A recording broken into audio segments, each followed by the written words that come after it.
एक बार हॉलीवुड के शांत शहर में शरद ऋतु की ठंडी रात में साहसी किशोरों का एक समूह एक ऐसे साहस पर निकला जो उनके जीवन को हमेशा के लिए बदल देगा। उनमें एथन नाम का एक बहादुर युवा लड़का और 5 जिज्ञासु लड़कियां थीं। एमिली, ओलिविया, सोफिया, अवा और मिया। उन्हें कम ही पता था कि अंधेरे में उनकी यात्रा उन्हें अलौकिक के साथ एक भयानक मुठभेड़ की ओर ले जाएगी। कहानी शहर के बाहरी इलाके से शुरू होती है, जहां अशुभ हॉलीवुड हवेली खड़ी थी। हवेली की बहुत खराब प्रतिष्ठा थी। अफवाह थी कि यह हवेली सदियों से प्रेत बाधित थी। स्थानीय किंवदंतियां भूतिया आभास, भयानक आवाजों और प्रवेश करने का साहस करने वालों के रहस्यमय ढंग से गायब होने की बात करती थीं। शहरवासियों का मानना था कि हवेली में लेडी इसाबेला की प्रतिशोधी भावना थी, जो एक महिला थी जो दशकों पहले रहस्यमय परिस्थितियों में मर गई थी। एक चांदनी रात में दोस्तों का समूह अलाव के चारों ओर इकट्ठा हुआ और बहादुरी और साहस की कहानियां साझा कर रहा था।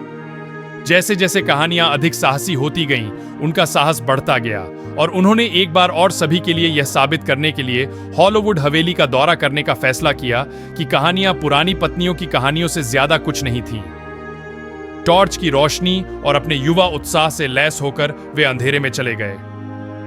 जैसे ही वे हवेली के भव्य सामने वाले दरवाजे पर पहुंचे, हवा ठंडी हो गई और वातावरण स्पष्ट रूप से भयावह हो गया।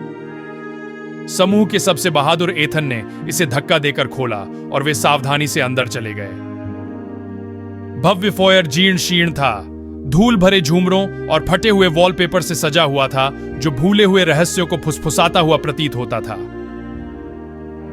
जैसे ही उन्होंने हवेली में गहराई से खोजबीन की, उन्हें हल्की फुसफुसाहट और भयानक हंसी सुनाई दी, जिससे उनकी रीढ़ में सिहरन दौड़ गई।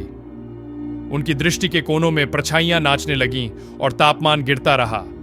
समूह ने अंततः खुद को हवेली के भव्य बॉलरूम में पाया, जहां केंद्र में एक सुंदर फिर भी भयानक भव्य पियानो बैठा था। बिना किसी चेतावनी के, पास में किसी के न होने के बावजूद, पियानो की चाबियां एक मनमोहक धुन बजाने लगीं। दोस्तों ने एक दूसरे पर भयभीत दृष्टि डाली, यह महसूस करते हुए कि वे हवेली में अकेले नहीं थे। अचानक छाया से एक भूतिया आकृति उभरी। लेडी इसाबेला स्वयं, एक फटा हुआ गाउन पहने हुए, उसकी आंखें दुहक और क्रोध से भरी हुई थीं। उसने इशारे से उन्हें करीब बुलाया।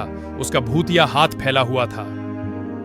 किशोर डर के मारे स्तब्ध थे, लेकिन उसकी पुकार का विरोध नहीं कर सके। लेडी इसाबेला ने अपनी दुखद कहानी का खुलासा किया। उस पर उस अपराध का अन्यायपूर्ण आरोप लगाया गया जो उसने नहीं किया था और हवेली में अकेले मरने के लिए छोड़ दिया गया था। तब से उसकी आत्मा न्याय और उन लोगों से बदला लेने की तलाश में